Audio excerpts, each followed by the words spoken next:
Welcome to Experiments in Happiness with Michelle Lemus, the podcast for high-achieving women who've checked all the boxes but still feel something's missing. For a long time, I believed that slowing down was something you earned later, not now. Not in the middle of building things. Not while you were still proving yourself.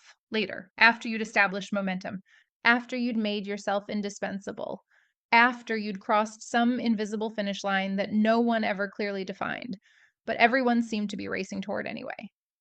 Until then, slowing down felt irresponsible. For ambitious women, especially, speed doesn't just feel productive, it feels safe. Speed looks like momentum. Speed looks like competence. Speed looks like staying ahead of mistakes, judgment, disappointment, or the quiet fear that if you pause too long, something might fall apart. We're conditioned to believe that faster is better, that quicker decisions mean confidence, that immediate responses equal reliability, that if we're not moving quickly, we're somehow failing the moment. So we rush, we optimize, we fill every open space with something useful. We answer messages while walking, we eat while working, we listen while planning our response. We rest while feeling guilty about it. We cram meaning into margins and rest into leftovers. And from the outside, it often works. We achieve things. We check boxes. We build lives that look impressive on paper.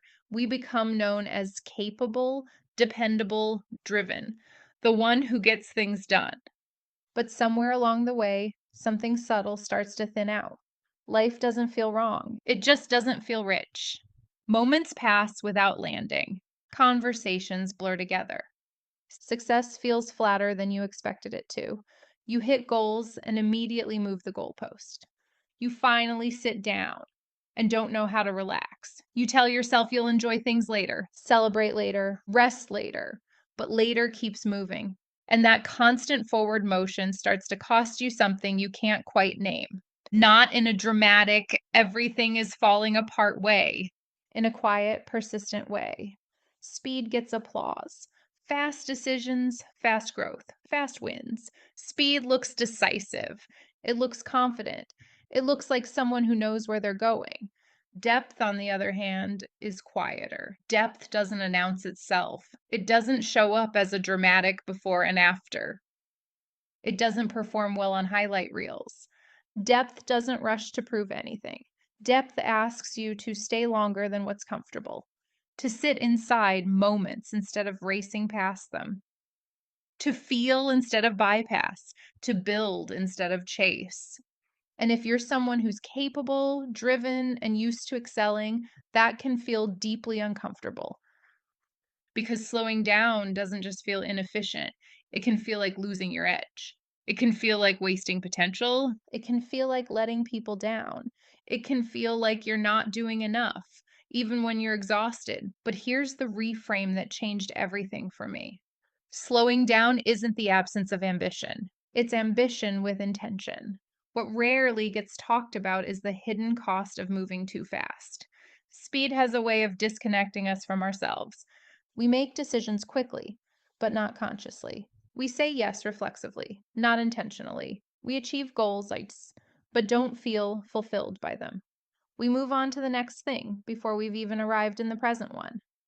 Our nervous systems stay slightly ahead of our lives, always scanning, always anticipating, always preparing for what's next, even when nothing is wrong. When everything is urgent, nothing gets integrated. Your body never fully exhales. Your mind never fully rests in what is because it's already preparing for what's coming. And eventually, that starts to feel exhausting in a way sleep doesn't fix. That's usually when women start saying things like, I don't know why I'm not happier. I should feel more fulfilled than this. I don't feel like myself anymore. Those aren't complaints, they're signals. They're signs that something inside you is craving depth. Not slowness for the sake of slowness, presence, connection, enough space to actually experience your life while you're living it. This is where slow living gets misunderstood. Slow living isn't about quitting your goals. It's not about lowering your standards. It's not about doing less because you can't handle more. It's about discernment. It's about choosing where your energy actually goes. Slow living for ambitious women is about doing less better, with attention, with alignment, with self trust. It's about realizing that not everything deserves your urgency. Not everything needs to be optimized. Not everything benefits from speed. Some things need time to unfold. Some decisions need space to settle. Some moments need to be lived instead of leveraged. And when you start choosing depth on purpose, something interesting happens. You don't lose momentum. You refine it. You stop reacting and start choosing. You make fewer decisions, but better ones. You say no more often and feel less guilty about it. You begin to notice which parts of your life feel nourishing and which ones quietly drain you. Your life starts reorganizing itself around what's meaningful instead of what's urgent. So instead of trying to slow everything down, which can feel overwhelming, try this. Just choose one thing to do more slowly. One. One conversation where you don't rush to respond or fill the silence. One task you do without multitasking. One decision you let breathe instead of forcing clarity. One moment where you stay present instead of productive. Remove urgency from it on purpose, not because it's unimportant, but because it's important enough to deserve your full attention. And then notice what happens, not externally, internally. Does your body soften?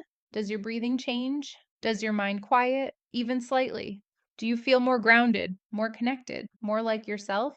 Clarity often shows up when we stop sprinting past it. And here's what surprises most people: slowing down doesn't stall growth, it deepens it. It creates roots, and roots matter. A life built only on momentum is fragile. A life built with depth can bend without breaking. Choosing depth is quietly radical. In a world that rewards urgency, choosing depth is a form of self respect. It says, you don't need to rush to be worthy. You don't need constant motion to be valuable. You don't need speed to prove you're driven.